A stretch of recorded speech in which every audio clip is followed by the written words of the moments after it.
Welcome back to another road to an effective classroom environment, the podcast where we explore strategies, mindsets, and leadership practices that help educators thrive, not just survive, in today's learning environments.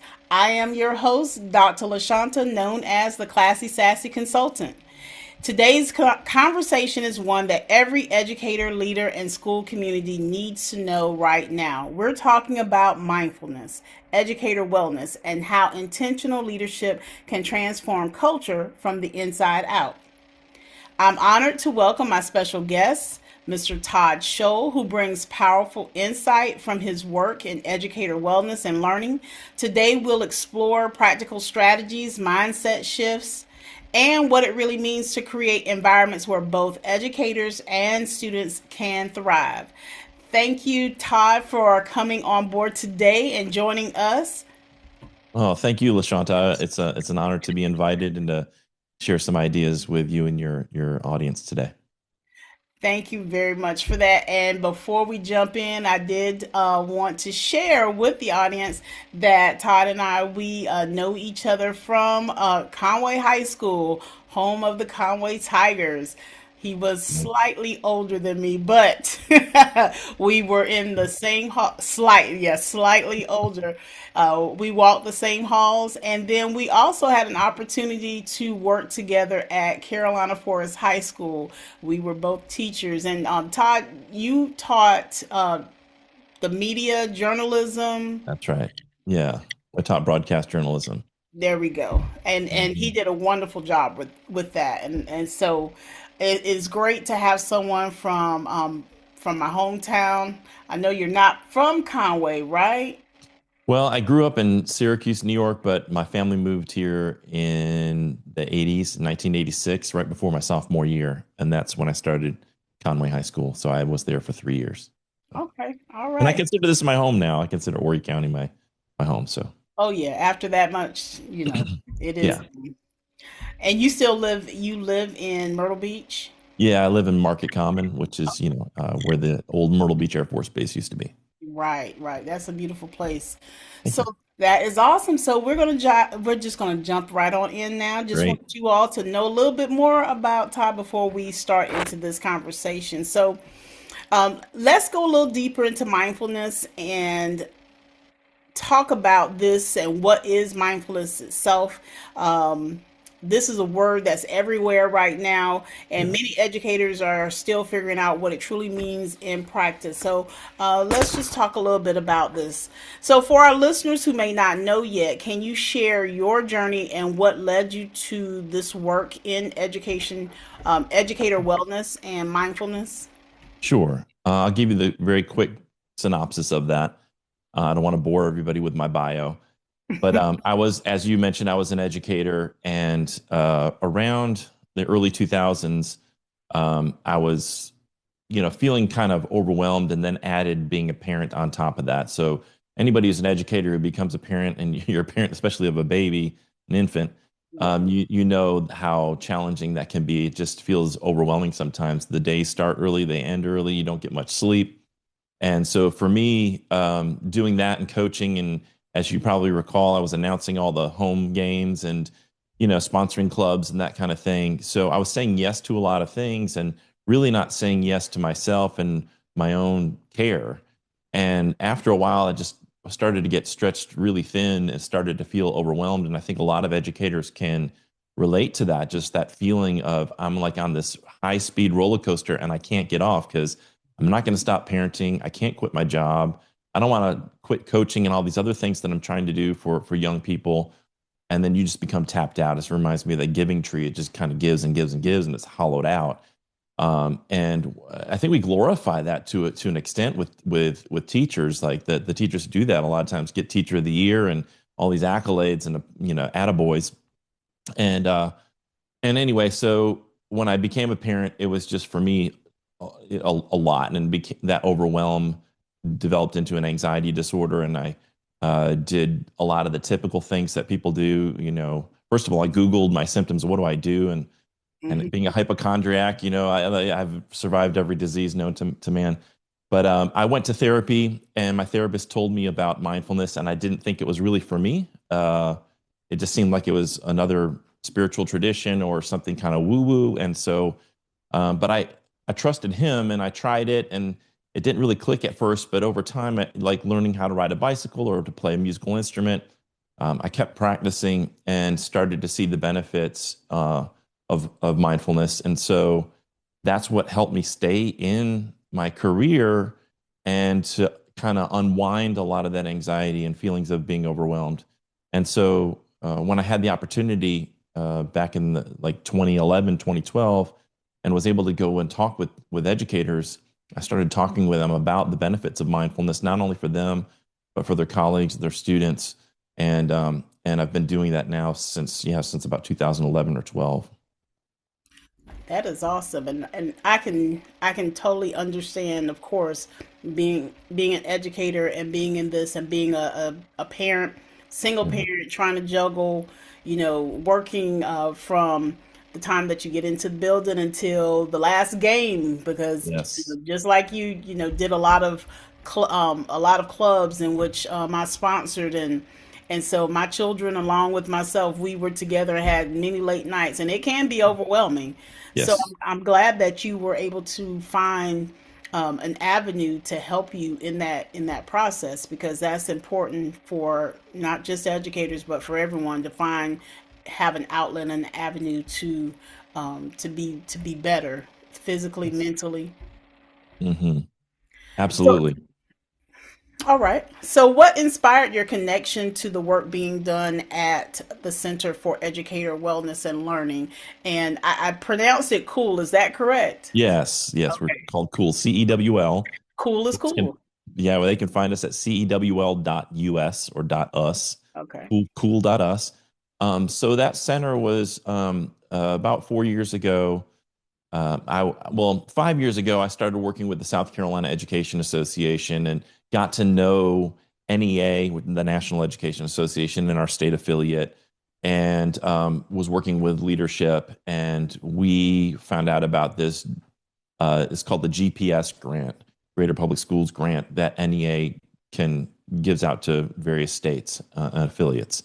And so we applied for a little over $700,000 in funding to create this center that we call Cool, with a focus on wellness and professional learning. And so I brought in the things that I had learned in doing that presentation since 2011, brought in that sort of mindset of really helping us focus some of this professional learning on educators taking care of themselves, because um, I think sometimes we get so focused on curriculum and classroom management and all these things, and we're kind of bypassing this really important piece for educators, which is, how do I take care of myself in a way that allows me to then, implement the curriculum and to be consistent and to stay regulated in an often stressful environment.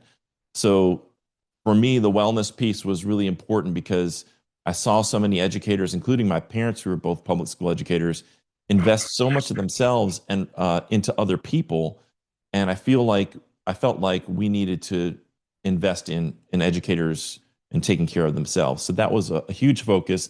We do more than that. We do induction work, and we do all various types of support. But my focus has been primarily on wellness and advocacy, piecing advocacy along with that, because I can't tell you just breathe your way through all this stress and not help create the conditions where you have less stress at the same time. Because then it sounds like I'm kind of just placating you or just ignoring your very real concerns. If you're telling me my class sizes are too big, I'm being asked to do much, there's too much red tape, there's too much bureaucracy, there's too much of a focus on standardized testing, I'm not getting paid enough, so I have to work a second or third job. If I'm not helping you advocate for those better working conditions and wages, but I'm just telling you to breathe or do some yoga, it Right. just sounds like, I mean, people don't want to hear that.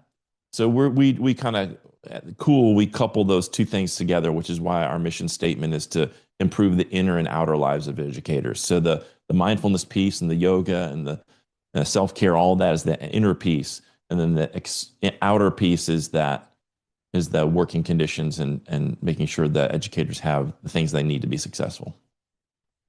So talk a little bit about the advocacy piece. So when you're working with an individual, how much, I guess, how much can you tell the individual as far as helping that person? Are you helping the individual to advocate for themselves at their workplace, or are you working in a different capacity?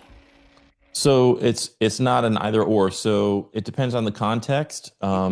So I'll do interviews. For example, there's interviews on the Cool website they can find where we interviewed Lisa Ellis, who's running for state superintendent of education, and we endorsed her in the last campaign in 2022 as she ran against Ellen Weaver. This year we have Sylvia Wright, who I interviewed as well. So we interview folks about the issues that impact educators, whether it's school vouchers, whether it's school discipline, or various bills that are on the table. We are advocating for educators and students to just essentially have the things that they need to be successful.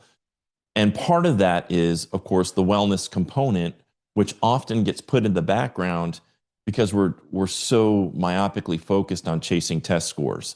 So a lot of times what happens is that the focus, because the test scores are a huge part of how a school is assessed, how a teacher is assessed in terms of their efficacy. When the blue ribbon or the report card is really tied heavily into those test scores. I think sometimes we get so focused on those test scores that we forget that these are human beings who are showing up to our building. The teachers and the students are human beings showing up into these buildings who have human needs that Maslow outlined many decades ago that we have to take care of first. And if we aren't prioritizing those human needs, then the test scores are never really going to come along, which is why over the past several decades, we've had No Child Left Behind, Race to the Top. We've had one thing after another that's just put the accountability movement and testing on steroids, and really haven't seen any fundamental improvements in comparison to countries like Finland, who aren't chasing test scores but actually prioritize human wellness, but they just so happen to have the #1 test scores in the world. So it's like, it doesn't have to be an either or. It's just, if we don't put the human needs first, the test scores are never going to be where we want them to be, because we're just chasing the wrong thing with that. We're chasing something without, you're putting the cart before the horse. You gotta take care of the humans first. And I totally agree with that. Just I used to work in Augusta, and there was an emphasis on that wellness piece. And even though you had a whole department that, of course, every district has a department that does accountability and looking at testing and so forth, it just seems like it was a different vibe, because they did focus on the wellness of the educators in the district, and Mm. not just classroom teachers, but everyone. Right, exactly. And Yes. that piece is what's important. Hmm. So, so when you think about today's educators, what are some challenges that you see impacting their well-being the most? And I think you've touched on, Hmm. several of those, especially Yeah. looking at testing. We know that testing is a big a big issue when it comes to if your school is failing, quote Hmm. unquote, we're failing, we've got to get off this list, we've got to make sure we do X, Y, and Z. But if you really look down at that test data, and you see where schools have gotten off of these lists through the state, uh, if you look at the academic piece, it's a numbers game. They get Mm. off, but the academics is still, not where it needs to be. So Right. what are some things that you're seeing as other challenges for educators? I think school discipline is a huge. I mean, I think if everything stems to the overemphasis on testing, at least that's my theory. Mhm. If we didn't overemphasize testing, a lot of the problems that exist for teachers and students would get better. Right. But because we're chasing test scores, there's this mismatch now between the teacher is being told, and we have a guy who does the videos. His name's Pete Stone, and he did this brilliant video where he talked about unpacking the data. And what he says is that we should unpack the data, but the data that we should be unpacking is what does it take for a human being to flourish? Not just what does it take to score well on a bubble and test. What does it take? What does the data say about human flourishing? And then let's focus on that first. And then I think the test scores will take care of themselves. But going back to school discipline, because I don't want to harp too much on testing, the school discipline comes as a result of a mismatch between what teachers know is right for students and what students actually want to do in terms of what's relevant to them, what's engaging to them. And this need to placate those who say the test scores are going to be the way we evaluate you. So you're dragging kids along through a curriculum at a certain pace that isn't necessarily natural to them, that doesn't necessarily follow their natural sense of curiosity. You're saying, this is a pacing guide. I need all 25 or 30 of you to go through this material in the same way, at the same pace, and I'm going to assess you in the same way. And then we wonder why kids rebel against that system. Mm-hmm. The kids are essentially the kids who are misbehaving, in my view, and this may be controversial, may be some of the most sane people in the system because they're not complying with a system that strips them of their humanity and doesn't honor their voice and their choice. And so those sane kids who are rebelling against an insane system get in trouble, and the teachers get frustrated because there's two things the teachers know. One is, I know that by being so obsessed on these tests that I'm not doing what's in the best interest of kids. But two, I'm held accountable based on these tests, and I've got these kids who aren't complying and doing what I need them to do. So I'm getting increasingly frustrated when they prevent me from reaching the goals that I'm told I need to reach. So I think that without addressing testing, you're going to continue to have perpetual issues with discipline, which those discipline issues, they're multifaceted and complex. It's not just testing.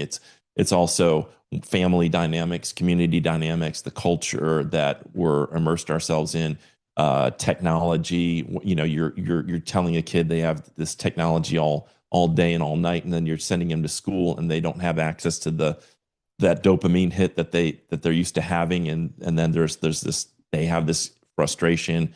There's just a whole bunch of reasons why discipline issues are an issue, but I would say that would be one of the major problems that teachers face, and one of the stressors teachers face, but as a result of the discrepancy between the testing paradigm and what teachers know would be best for students.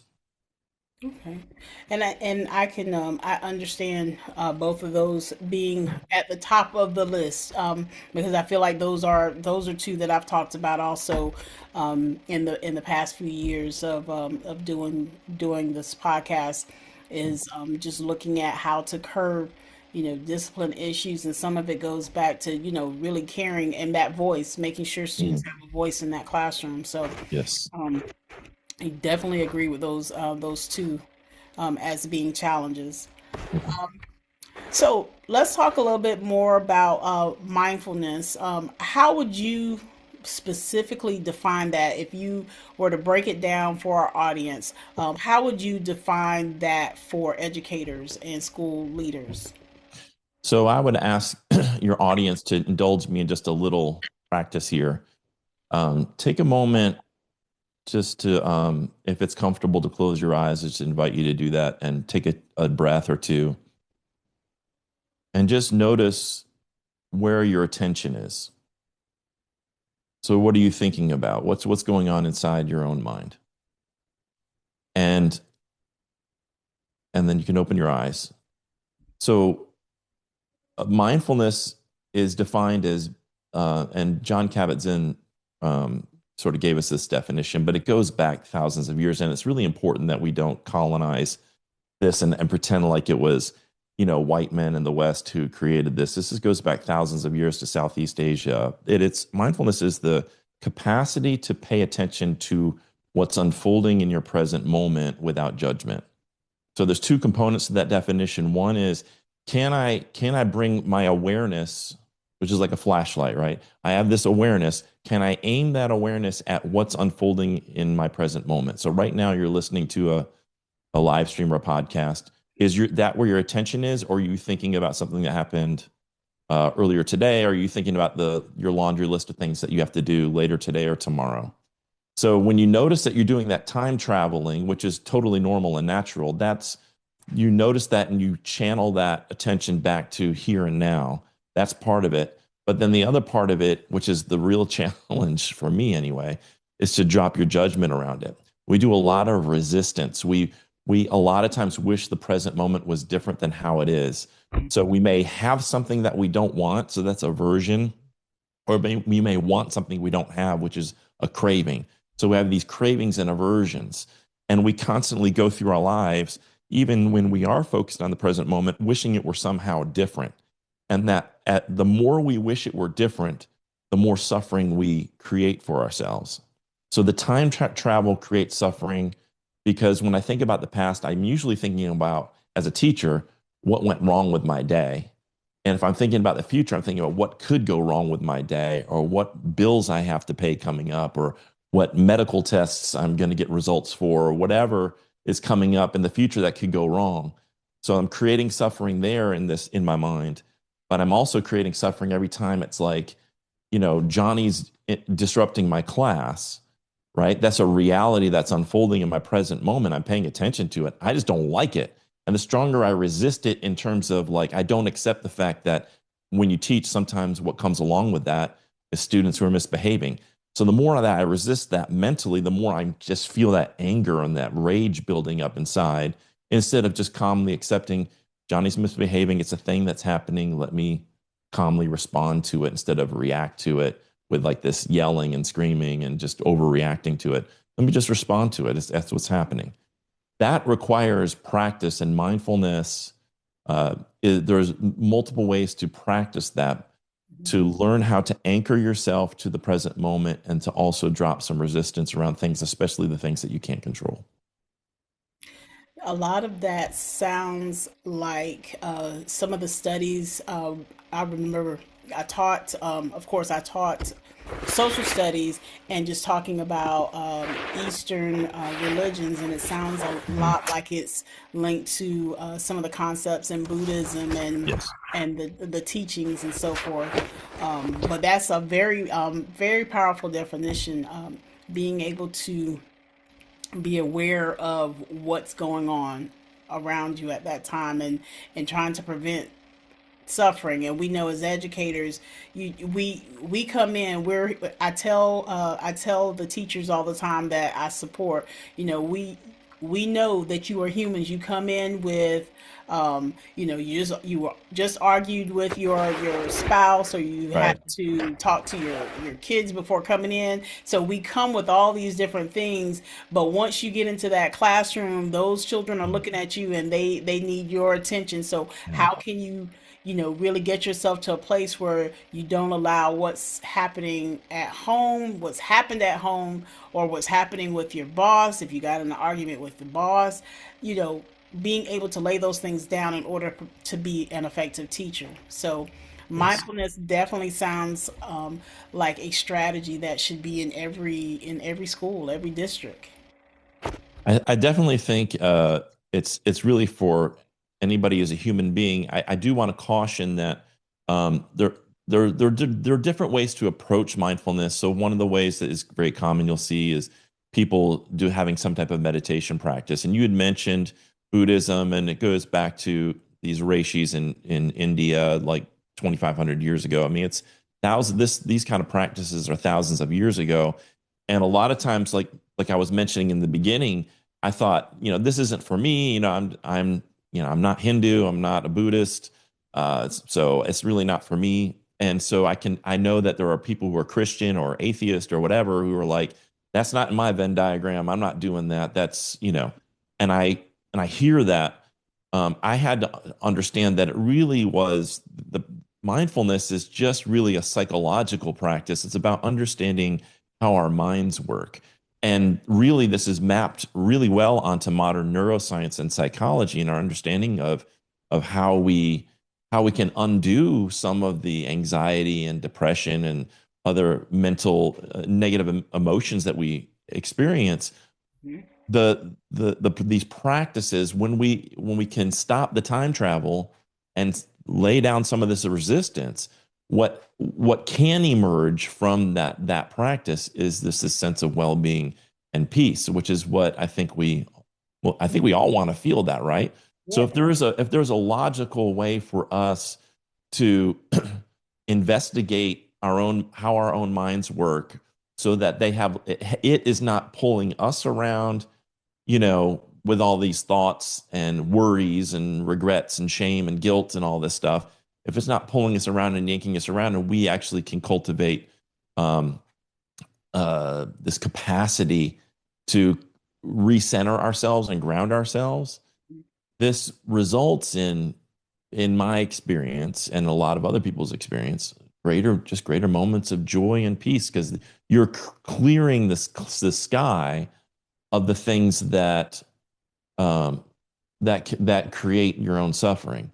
And it doesn't mean that those things go away. So for example, if I have a test coming up, a medical test, this is something that I just get anxious about, and then I have a lump on my neck and they're testing it or whatever. There's a lot of anxiety around that. So when I practice, then I can say to myself, okay, this is the reality.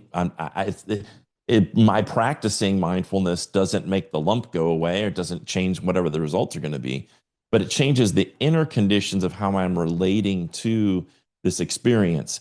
Normally, without any practice, I'm thinking, uh-oh, I've got cancer. I know I've got it. It's going to be stage 4 and I'm going to die next week, right? And I'm catastrophizing, and in my mind, I've already got the thing that I'm worried about. And how am I going to do this? How do I have my will? All this catastrophic thinking. So when I practice, I'm like, okay, that's a possibility, but it's probably a low on the totem pole of possibilities. Let me just stay grounded here. We'll wait and see what the doctor says and see what the results are, and then we'll deal with it then. But if I start to future think, it's just I'm creating a reality that doesn't exist yet. And then when they say, yeah, it's fine, I've created all that suffering for what? Correct. For nothing. I created all that suffering for nothing. So Hmm. when you practice mindfulness, I think these sages found out centuries and centuries ago, if I can just kind of put almost these reins on my mind and say, stop, we're not going to go back and forth and do that. When I'm not going to hold on to these resentments, and I'm not going to hold on to these fears of the future. I'm just going to be right here where I am. I'm going to breathe. And so the breath practice is an example of that, because the breath is always occurring in the present moment. So if I can train my mind to pay attention to my breath, it's always inhaling or exhaling. And if I'm focused on that, I'm training my mind to focus on some type of stimulus in the present moment. So that's the one I use frequently, is sit down, pay attention to my breath.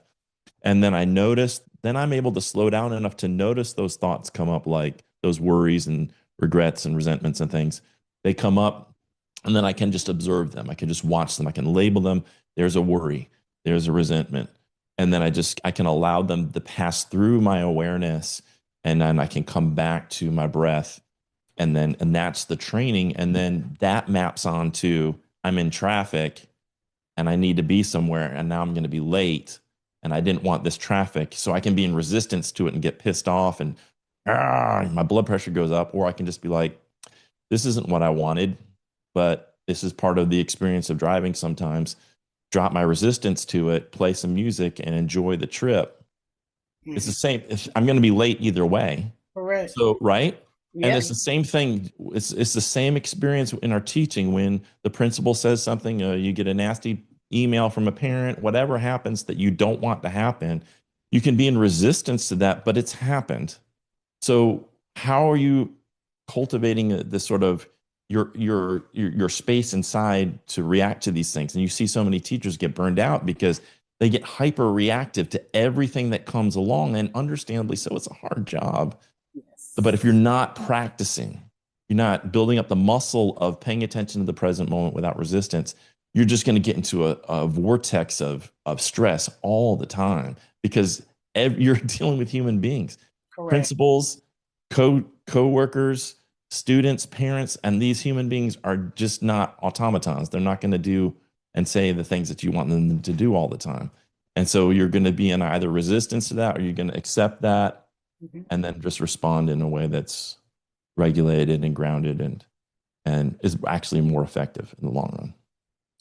So I'm curious as to, in looking at the people who actually embrace the concept, do you find that there are more women that embrace it? Because I see men having a hard time wrestling with this. I see it as a wrestle for men, even though Hmm. you embraced it. So, what are your thoughts on that? Because you're that lead learner. So, what have you Yeah. seen? More women that embrace it off the bat, and men Yeah. struggle, or is it? That's a really interesting question, Lashawnte. I don't want to generalize, but like when I go to a yoga class, usually I'm the only guy there. Mm-hmm. I I think I think men in our culture in particular, this sort of patriarchal culture, you hear this thing, you got to be an alpha male, you got to be driven, you got to succeed, you got to go for everything you want, set your goals and strive and grind and all this stuff. And there's this I think that really is true for women too, but I think men in particular, there's this particular pressure to make money, have a nice car, have a nice house, to be attractive because you're super successful, and we give trophies and we're just chasing these different accolades. And so I think mindfulness sometimes flies in the face of that because it's actually asking you to maybe slow down a little bit. And so there's this sort of counterintuitive, countercultural uh, aspect to what ideas that I'm promoting. I don't know if you've heard of Rest is Resistance. There's Yes. this book, and it's like the idea of rest, the idea of just simply being, just like having a day and you don't do anything, not being so just in this striving mindset all the time.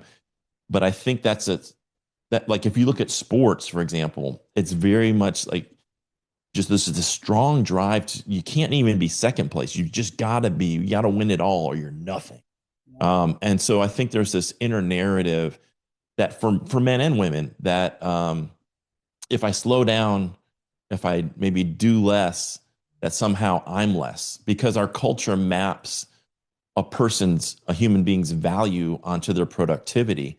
And so I get indoctrinated into this idea that if I'm not productive today, then I'm not of value.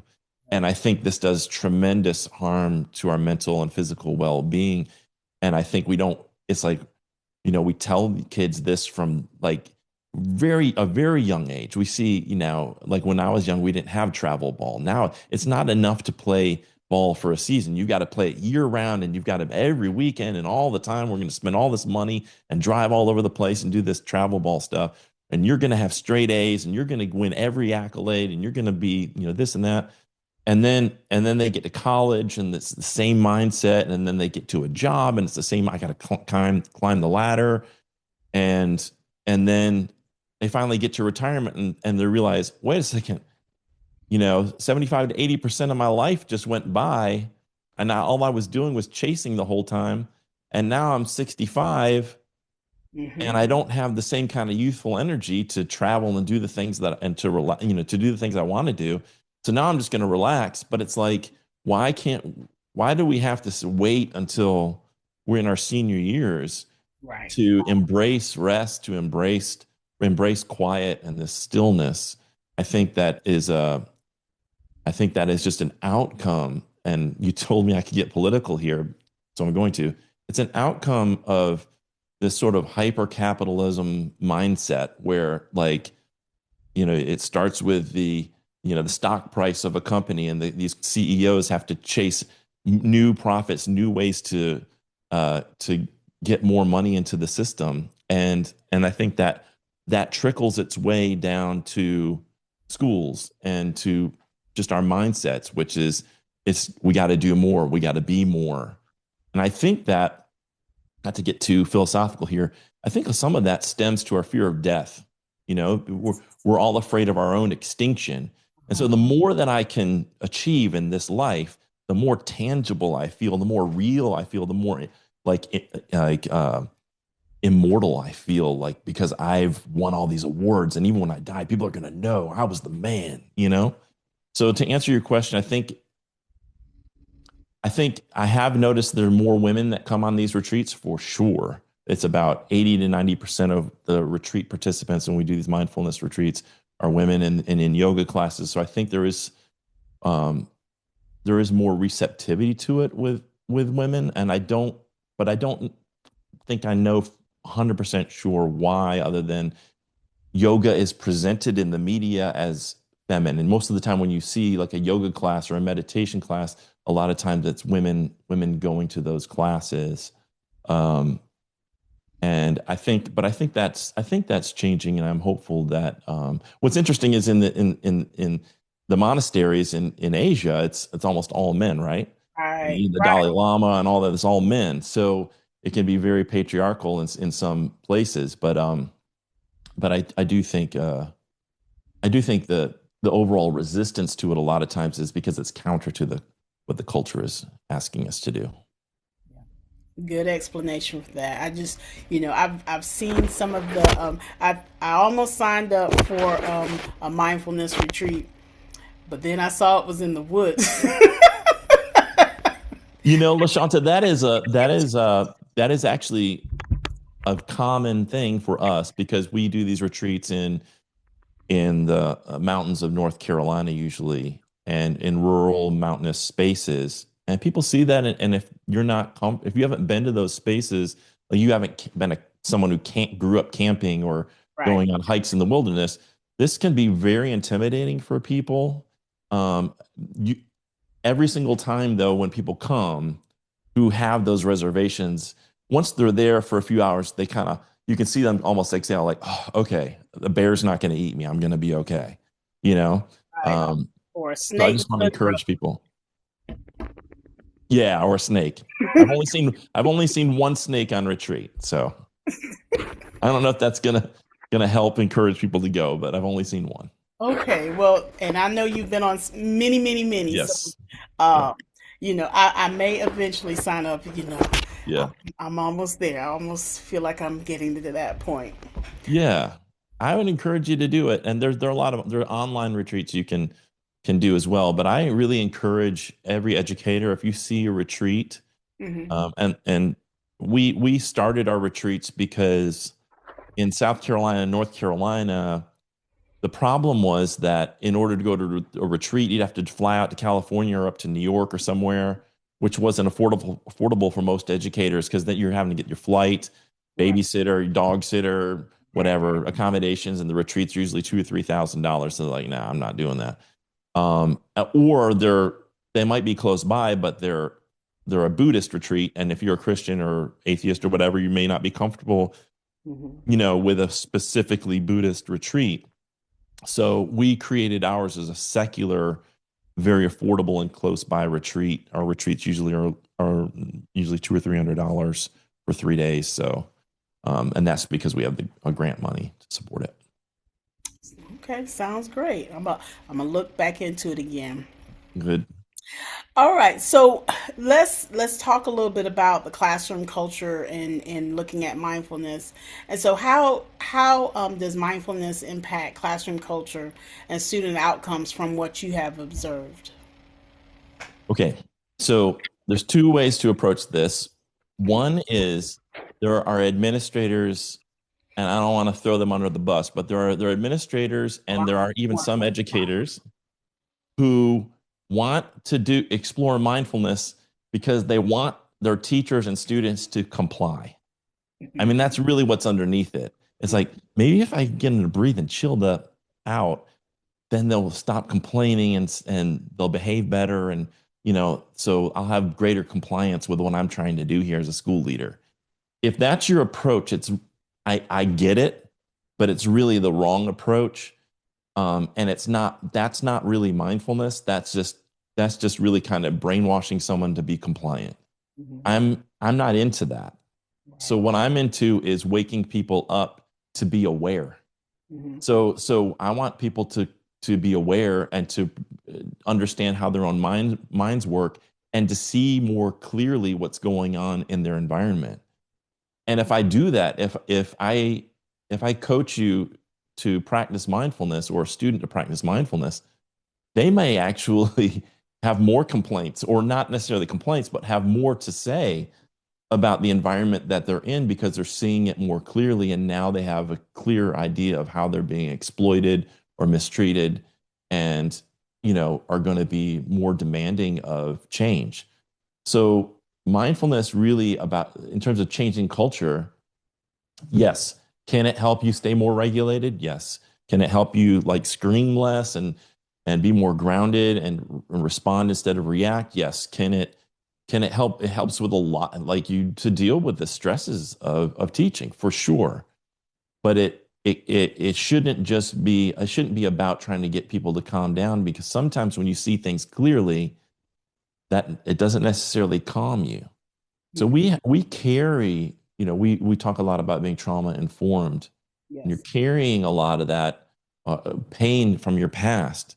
And a lot of us have spent our entire lives building up a fortress around us, like a turtle shell around us. So I don't want to think about that. I don't want to remember that crap that happened. I need to protect myself from it ever happening again. I don't want to face it. So, or we cope with it in a variety of ways by distracting ourselves by going to Amazon and buying stuff and shopping, or maybe we drink, or we do drugs, or we, you know, have sex, or whatever we want to engage in to just take our awareness. I don't want to think about that stuff.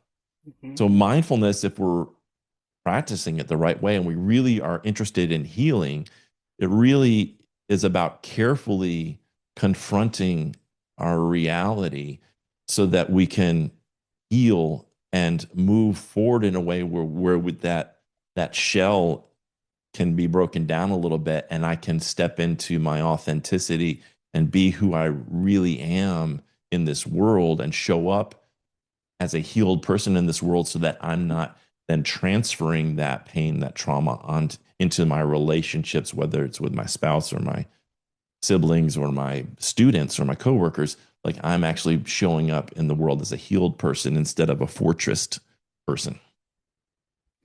Well, that's that. Well, and coming out of that shell and getting rid of those forces that we put around us, that is definitely the way that we should be living. We shouldn't feel like Yes. we have to have these walls we put up.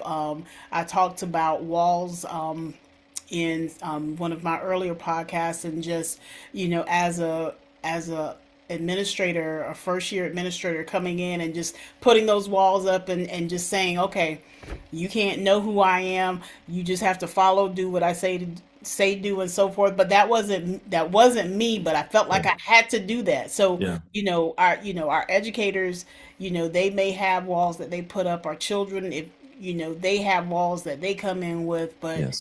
um just thinking about mindfulness and just having an understanding and awareness of your present moment, and just staying in that present moment, can definitely help both students as well as educators to be better at what they're Yeah. doing at that time. So And I'd like to just flag a little caution here. mhm. People with really good intentions will start mindfulness or teach mindfulness to kids, not through a trauma sensitive lens. And it's really important that we do that in a trauma sensitive way. It should always be invitational. We should never be going to a group of 25 kids and saying we're all going to practice mindfulness now, and if you don't do it, you're in trouble.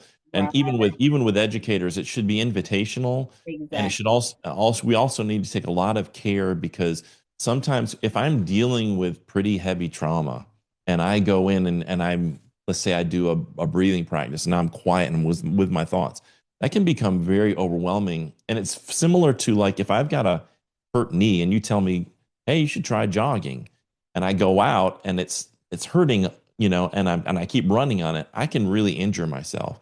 The Correct. same is true with these mindfulness practices. If we're not careful around people who are dealing with mental health issues or trauma, it can aggravate what's going on. So I want to really encourage people, if you're dealing with a mental health issue, whether it's anxiety or depression, or you have a complex PTSD or whatever, really working with a therapist around this and making sure that they understand what you're doing and that you have someone to sort of uh, help you sort of hold your hand if you want to engage in the practice, to help you also integrate what you're doing in therapy with your practice, because otherwise it can be dangerous for some people. Yeah, and I appreciate you giving those thoughts to add on, because just like with any strategy or technique that individuals like to try to implement into Mhm. their school setting or their classroom or their district, you have to know what you're doing. You don't want to just set yourself up for failure Right. because you implemented this the Yeah. wrong way. So for my audience, just make sure that if you want to know more about mindfulness, make sure that you talk with experts. Mr. Scholl is definitely an expert in this area, so you don't want to just hear this episode and then run and take what you're Right. hearing us talk about and say, okay, I'm going to do this tomorrow. Make sure you do your research because that's always important. So thank you for that. Yeah, real quick on that. One of the metaphors that we use is like, imagine that you went to a pool and you swam in the 2 or 3 foot end and you were like, this is fun. I like swimming. And the next day you tell your kids, we're all going to go swimming in the pool, and they just jump in the pool and you don't really know how to swim yet. You've just been in the pool, Yeah, and then kids start drowning and you can't save them, right? right. So, I mean, this is why we start with the adults in the building first when we talk about mindfulness or being trauma informed. It's really important that they not only just go to one retreat or practice a couple of times at a yoga studio, that they actually get immersed in the practice and learn how to swim before you start inviting kids, you know, to swim. So that's really, really important for people, for educators to understand that, because we get excited, we learn about a new program or a new Mhm. strategy, and we want to immediately jump in and try it in our classrooms. But it's really important to these practices are important to personalize first. Exactly. And so do you find yourself going into more schools that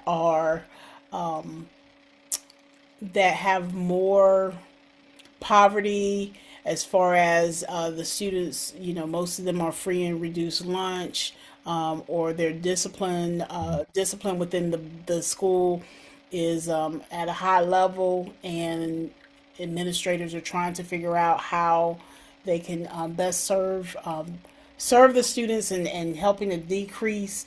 Mm. Do you find yourself going into more schools like those, or is it you've been in a variety? I've been everywhere from the South Carolina Department of Juvenile Justice Hmm. to some of the wealthiest districts in the state. Unfortunately, suffering is universally human, right? It Stress is. is universally human. So there is no point where you like have enough money that, oh, now I don't stress out anymore. Of course, financial issues are stressful. If you've got money, you're not dealing with like, how am I going to pay the light bill, for sure.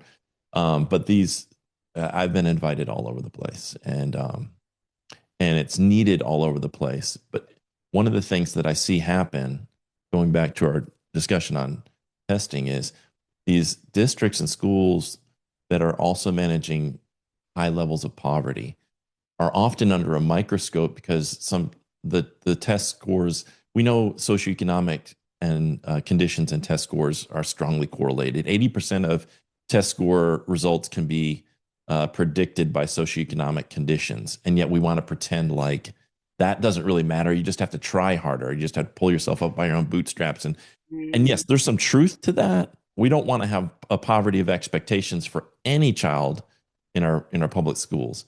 But there's a reality. There's a reality when I have a parent who is well resourced and has a master's degree versus a single parent who's working a part-time job at a convenience store and has a hard time paying the bills. There's a difference there in terms of what kind of resources are available there, and to pretend like that doesn't exist really makes me angry, because it puts it what it does is politicians then can say it's all about, well, if you really want it, you'll make it happen for yourself, instead of saying, let's ameliorate the conditions of poverty and let's actually do something about poverty. they can create a scapegoat, which is often educators. Well, this school district's not doing well enough, so we're going to take them over, right? We're going to take over this school district Mhm. because your test scores are so low.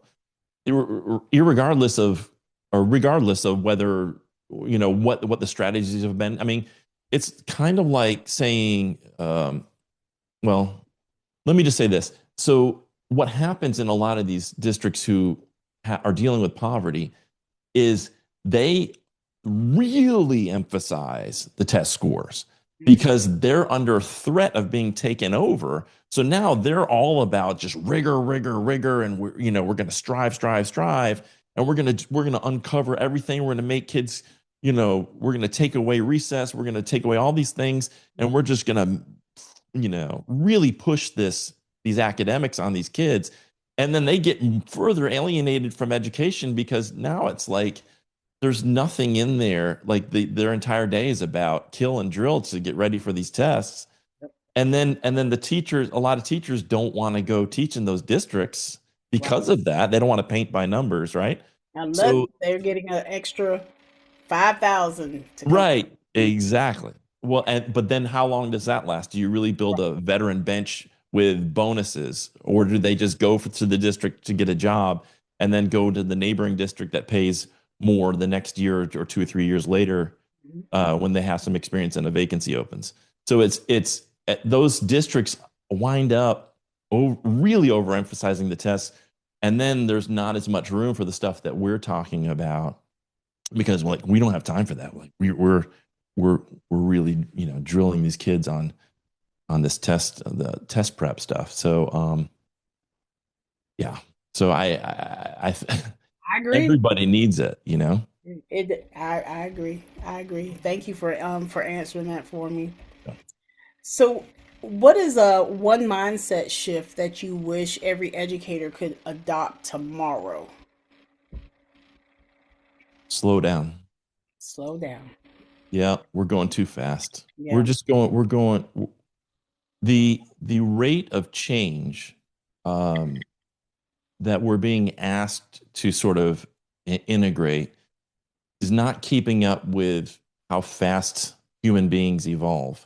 Hmm. So if you look at where you and I were at Conway High School, for me, the late 80s, you the early 90s, if you look at where we were and look at where we are today and what's being asked of teachers and students, it's night and day. It's a Yeah. night and day difference. The Yeah. amount of space that's available was available back then, Yeah. and what for teachers and students. And we have got to collectively demand that we slow back down because we're literally driving ourselves and our students crazy. Yes. Technology's doing it. You and I weren't answering texts and emails. We weren't on social media. We didn't have phones.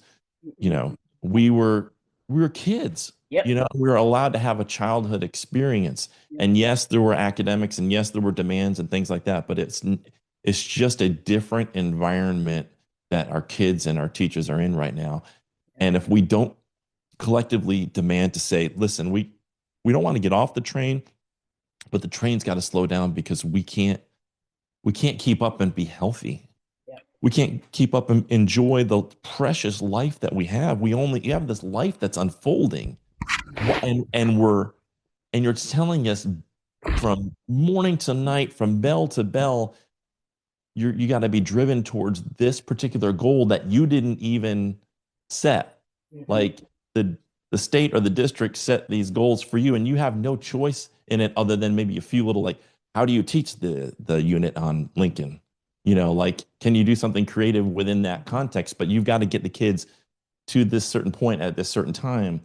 It's yeah, slowing down. We all this whole system, everything needs to just slow down and align better with our own nature. If we go out into the woods, which I know you said you don't want to do, but if you go out and take a hike in the woods, then nature is giving us the wisdom that we need. Yes. There's the like, yes, there's a time for speed, but there's also a time for rest. Bears don't, they're hibernating now. Like there's a time, these cycles in nature. We'll look at just the way nature is. There's a spring, there's a summer, things are growing, and then there's a fall and the leaves fall and there's a winter for rest. This is the natural cycle. We don't follow that as humans. We have a very unnatural cycle of it's just on all the time. That's not conducive to human flourishing or to peacefulness or joy emerging. It's conducive to what we're seeing, which is an epidemic of anxiety and depression and feeling lonely and just constantly stressed out. Yes. I think my body must have been getting ready for this discussion because the past 2 weeks I have just, and I know that my principal, he's on listening right now, Mm, but I have not wanted to do anything at work. I just wanted to be in my space here at home. I'm in my loft area, which is my office yeah. space, and I just wanted to be here on my couch. And I was like, if I could just work from home, this would be great right now. But Yeah. something about being home for the snow, and just I'm at a place of just being better in, Yeah. you know, reminiscing in the current moment and trying to rest and making sure Yeah. to get, because when I was teaching, I may have gotten 4 to 5 hours of sleep, and I Right. operated like that from middle school on through college and into teaching. So I'm just at a place where I'm getting the right amount of sleep now. You know, Yeah. I'm 25 years old, but I'm just now getting the right amount of sleep. Yeah. And it's really about balance. All this is about balance. I don't, we shouldn't be hibernating all the time. Right. But I mean, this idea that like like yesterday was a Sunday. So this idea of, I'm not, maybe I'll do a load of laundry, but I'm going to read a book. I'm going to sleep in. I'm going to read a book. Hmm. I'm going to maybe do some stretching. I'm going to, maybe watch a show that I like or go for a walk or just rest, take a couple naps. But without guilt, right? Without like, oh, or without the stress of, oh, now I'm gonna have to make all the stuff up that I needed to do, Hmm. and when I'm starting Monday, and it's we just don't need to live that way. It's we've got to figure out a way, find greater balance. Yeah. All right. So we're getting close to the end of this. This has been great. Just have a few more questions for you. How do you see educator wellness evolving over the next 5 to 10 years? Wow. So that's this is where I'm going to get into speculation. So I want to flag this as speculation. Okay. Um, I think we are all on a metaphorical raft heading towards a waterfall. Mm-hmm. And in education, we are busy about rearranging the chairs on the raft, and we're not really planning for the waterfall that's coming ahead. Hmm. And we're all going over it. And what I mean by that is artificial intelligence is going to radically change everything in society, including education. How it's going to do that, I'm not 100% sure, but my guess is that teachers are going to become more guides. That a lot of the instruction will be done via artificial intelligence because it can immediately cater to a student's interests. It can immediately differentiate where it's really difficult for one human to differentiate with 25 kids. AI can differentiate for all 25 of them instantaneously. And I think so. I see schools becoming a place where AI takes care of a lot of the core academics, and the the teachers, the human beings, take care of a lot of what we now call soft skills, which I hate that term, but the social emotional skills, the socialization, Yeah. the human guidance, like going outdoors and having real experiences rather than being on a screen. I think there's a time to be on a screen, Yes. but we need more time for students. And I think we're hopefully eventually going to get there. More time for students to play, more time for students to socialize, interact with each other, engage in the arts, music, visual arts, performing arts, things like that. Um, we are going to need more of that. And my concern is, a major concern is schools were created and seem to be built around the major purpose of preparing a kid for a career. And I think if you're looking at kids who are in elementary school right now, God only knows what careers are going to be available to them by the time they graduate high school, let alone college. What jobs will be available to them that won't be done by AI or robots? And then if that happens, what are we as a society going to do with young people to help them establish a sense of purpose and meaning in their lives?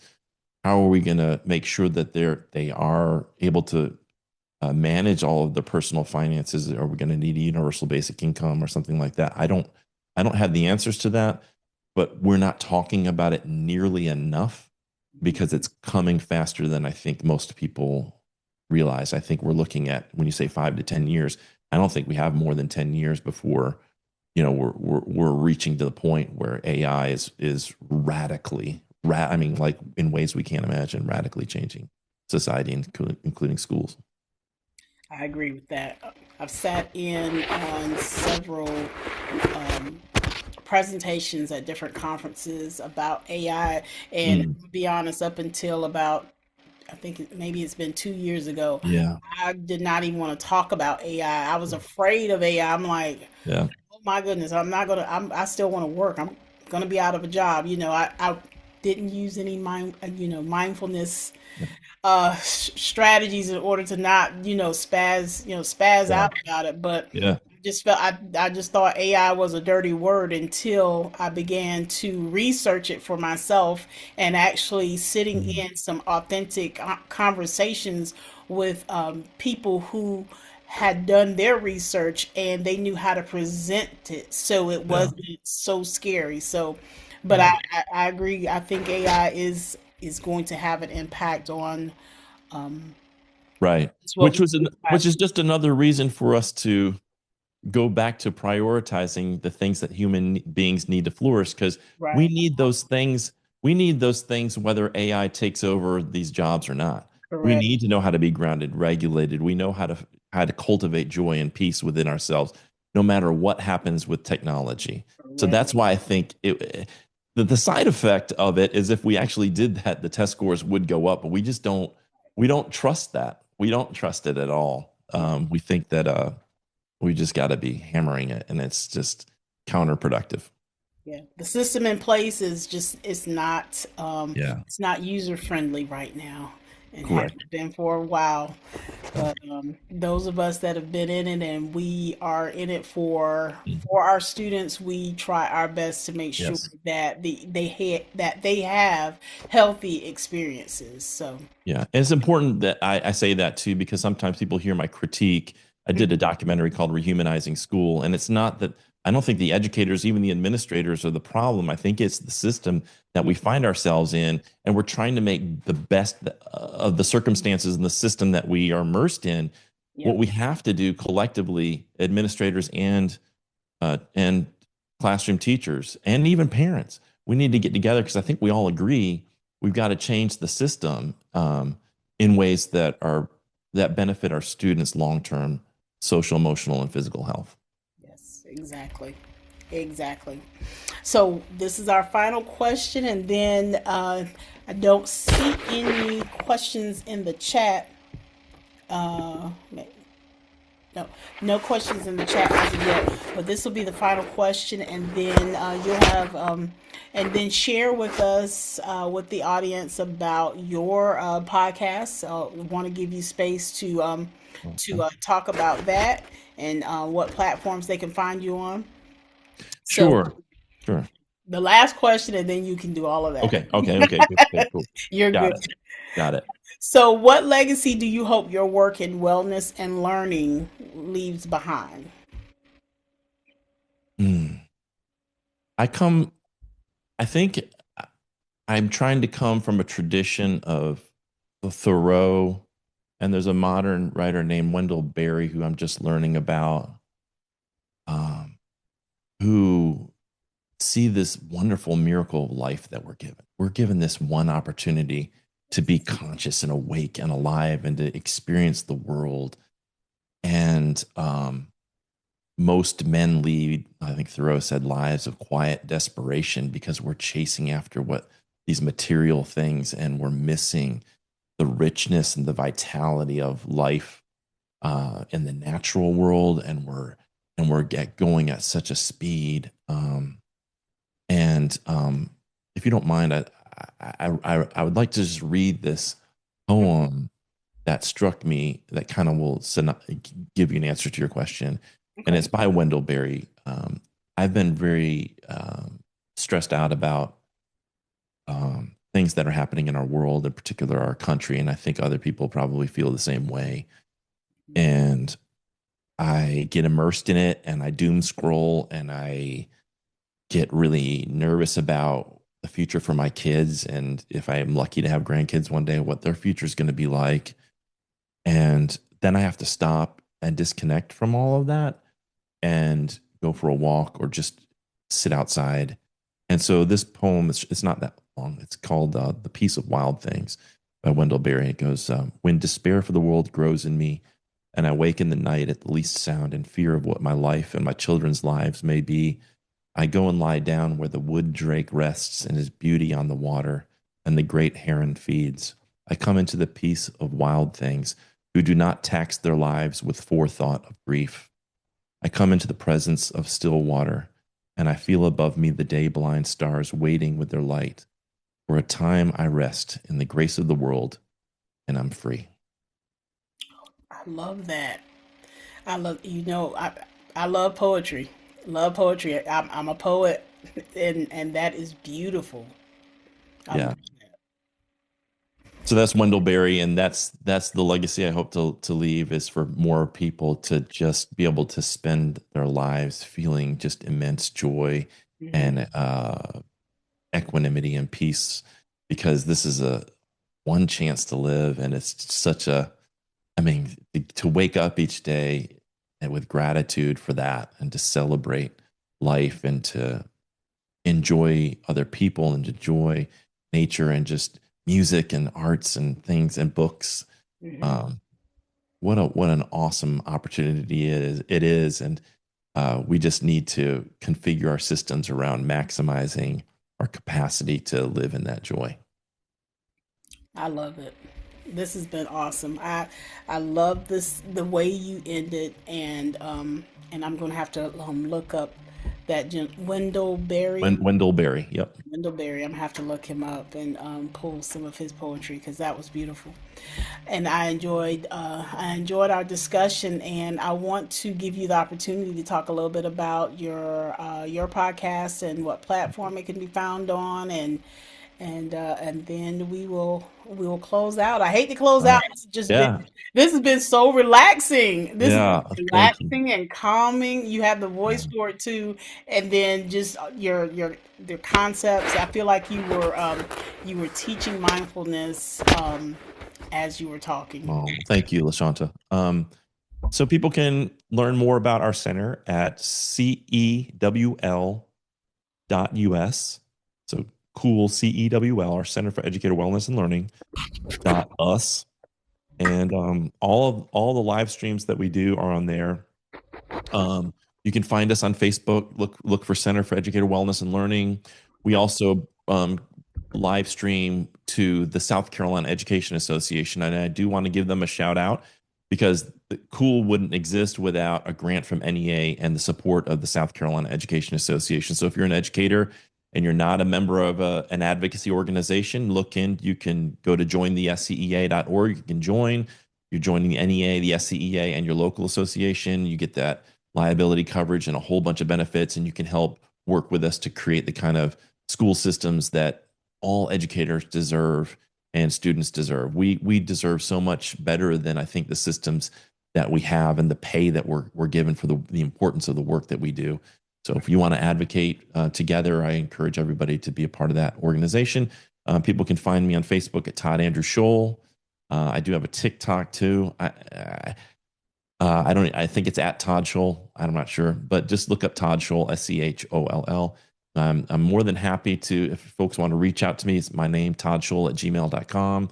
More than happy to answer any questions that folks have about the work and about the things we've discussed. And Lashawnte, it's just good to see you. And Yes. thank you for the opportunity. to talk. So I Yeah. appreciate what you're doing. Thank you. And we were supposed to get together a year ago, and my daughter, she got a kidney, and Yeah. February 6th, so she is now officially 1 year and having a new lease on life. And so we just did not have a chance because as her caretaker just had a whole lot going on. But I'm so glad we had the opportunity to come back together. I do have a comment in the chat, and I do want to share it because it's for you, Todd. Um, Okay. and the comment is, you did such a great job keeping it interesting and easy to follow. I stayed engaged the whole time. I appreciate you breaking everything down the way that you did.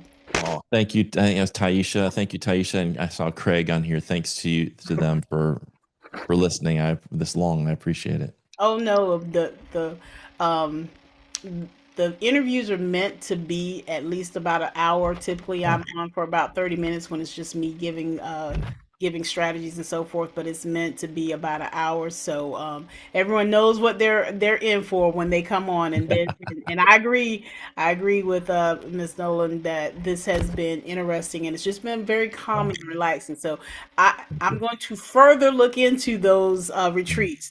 I may have to get a buddy that will help me yeah, a that little helps.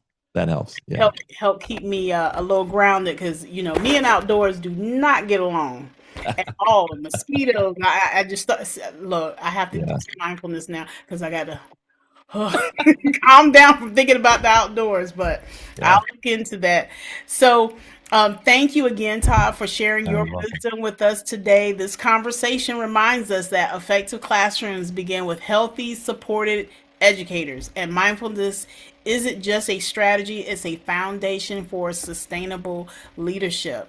And to everyone listening, take one idea from today's conversation and put it into practice this week.